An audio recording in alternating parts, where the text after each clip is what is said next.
ప్రతిపక్ష హోదా ఇస్తేనే సభకు వస్తానంటూ లాజిక్ లేని రీజన్తో అసెంబ్లీకి డుమ్మా కొడుతున్న మాజీ ముఖ్యమంత్రి జగన్ అనర్హత వేటు భయంతో సభకు అలా వచ్చి ఇలా వెళ్లిపోయారు.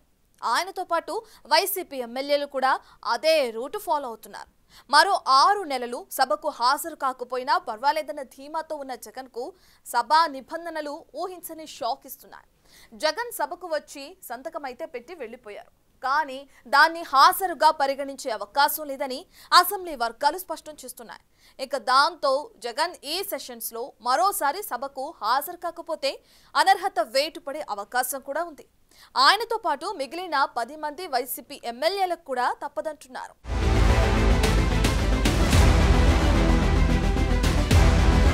ఆంధ్రప్రదేశ్ అసెంబ్లీ బడ్జెట్ సమావేశాలు ప్రారంభమయ్యాయి. తొలి రోజు గవర్నర్ శాసనసభ శాసనమండలిని ఉద్దేశించి మాట్లాడారు. అధికారంలోకి వచ్చినప్పటి నుంచి ప్రభుత్వం చేపట్టిన కార్యక్రమాలు, భవిష్యత్ ప్రణాళికలు, ప్రభుత్వ ప్రాధాన్యతలను గవర్నర్ అబ్దుల్ నజీర్ వివరించారు. మొదటి రోజు శాసనసభ సమావేశాలకు వస్తున్నామని వైసీపీ ఎమ్మెల్యేలు ప్రకటించడంతో మొత్తానికి మొండిపట్టు వీడి ప్రజా సమస్యలపై ప్రభుత్వాన్ని ప్రశ్నించేందుకు విపక్షం శాసనసభకు వస్తుందని అంతా భావించారు. కానీ కొద్దిసేపటికి అందరి ఆశలు, అంచనాలను వైసీపీ అధ్యక్షుడు జగన్మోహన్ రెడ్డి నీరుగార్చారు.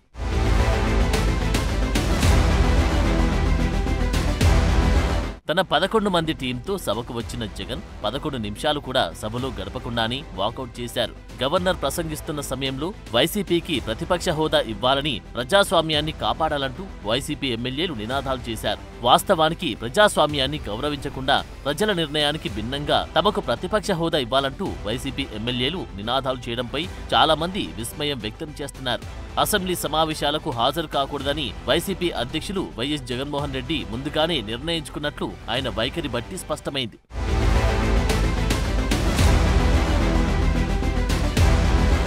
సమావేశాలకు హాజరు కాబోమని నేరుగా ప్రకటిస్తే ప్రజల్లో మరింత వ్యతిరేకత పెరుగుతుందనే ఉద్దేశంతో ప్రజా సమస్యలపై ప్రభుత్వానికి ప్రశ్నించేందుకు ఎక్కువ సమయం కావాలని, ప్రతిపక్ష నేత హోదా ఉంటే సభలో మాట్లాడేందుకు ఎక్కువ సమయం వస్తుందనే ప్రచారంతో తనకు ప్రతిపక్ష నేత హోదా ఇవ్వాలంటూ కొన్ని నెలలుగా డిమాండ్ చేస్తున్నారు.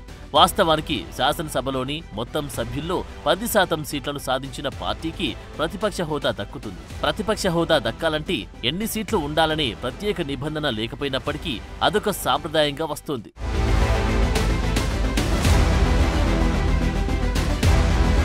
ఆ సాంప్రదాయం 5 ఏళ్లు సీఎంగా పనిచేసిన వైఎస్ జగన్మోహన్ రెడ్డికి తెలిసినప్పటికీ తాను అసెంబ్లీ సమావేశాలకు హాజరు కాకపోవడానికి ప్రభుత్వమే కారణమనే అభిప్రాయాన్ని ప్రజల్లో కలిగించడమే లక్ష్యంగా ముందుకెళ్తున్నట్లు కనిపిస్తోంది. ప్రస్తుత పరిస్థితుల ప్రకారం వైసీపీకి ప్రతిపక్ష హోదా రాదనేది సుస్పష్టం.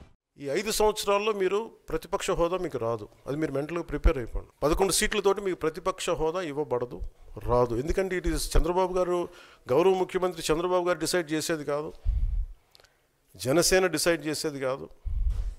దానికి రూల్స్ ఉన్నాయి, దానికి రెగ్యులేషన్స్ ఉన్నాయి, నామ్స్ ఉన్నాయి.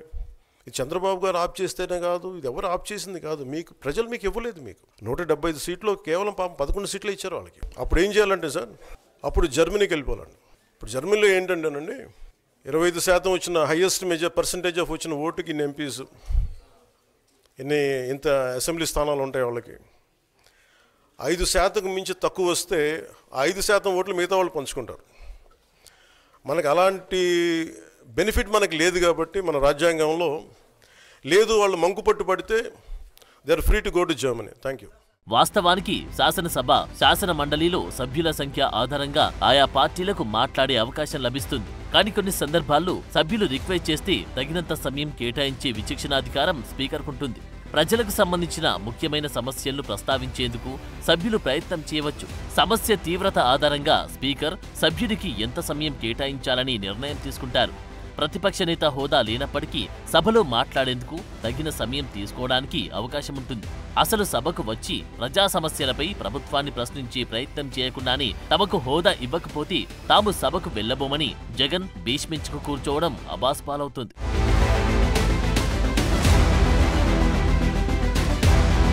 శాసనసభ్యుడిగా గతేడాది ప్రమాణ స్వీకారం చేశాక రెండోసారి సోమవారం జగన్ అసెంబ్లీకి వచ్చారు.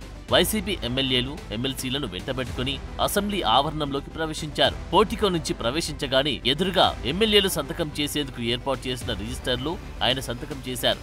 తర్వాత సభలోకి వెళ్లి కాసేపటికి బాయ్కట్ చేసి ఇంటికి వెళ్లిపోయారు.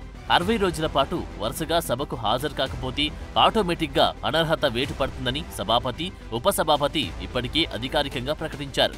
ఈ నేపథ్యంలో జగన్ హాజరు కోసమే సోమవారం సభకు వచ్చారని అసెంబ్లీ ఆవరణంలో విస్తృత చర్చ జరిగింది. జగన్ సభకు వచ్చి సంతకమైతే పెట్టి వెళ్లిపోయారు, కానీ దాన్ని హాజరుగా పరిగణించే అవకాశం లేదని అసెంబ్లీ వర్గాలు స్పష్టం చేస్తున్నాయి.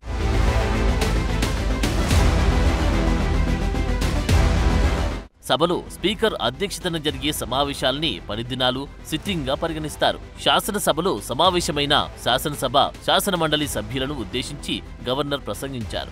వేదికపై శాసనమండలి చైర్మన్, శాసనసభాపతి కూడా ఉన్నారు. సభకు 3 అధ్యక్షత వహించే పరిస్థితి ఉండదు కాబట్టి ఈ ప్రసంగాన్ని సిట్టింగ్ కిందకు తీసుకోరని అంటున్నారు.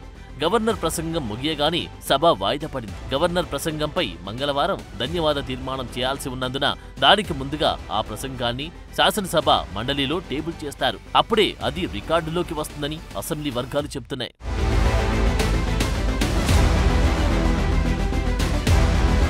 కాబట్టి సాంకేతికంగా సోమవారం నాటి గవర్నర్ ప్రసంగాన్ని సిట్టింగ్గా పరిగణించారట. ఆ రోజు సభ్యులు సంతకం పెట్టినా వాటిని హాజరుగా లెక్కలోకి తీసుకోరని చెబుతున్నారు. ఈ లెక్కన చూస్తే గతేడాది జూన్లో ప్రమాణ స్వీకారం చేశాక జులైలో జరిగిన సమావేశాల్లో కూడా గవర్నర్ ప్రసంగం రోజు మాత్రమే జగన్ సభకు వచ్చి ఇప్పటిలాగే సంతకం పెట్టి వెళ్లిపోయారు. ఆ సంతకం కూడా హాజరుగా పరిగణించే పరిస్థితి ఉండదంటున్నారు.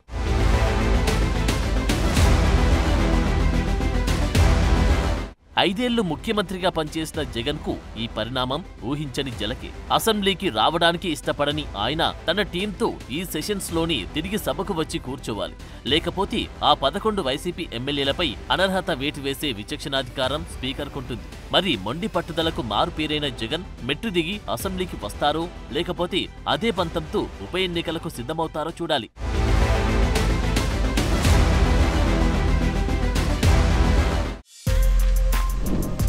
For more videos like this, subscribe Big TV channel.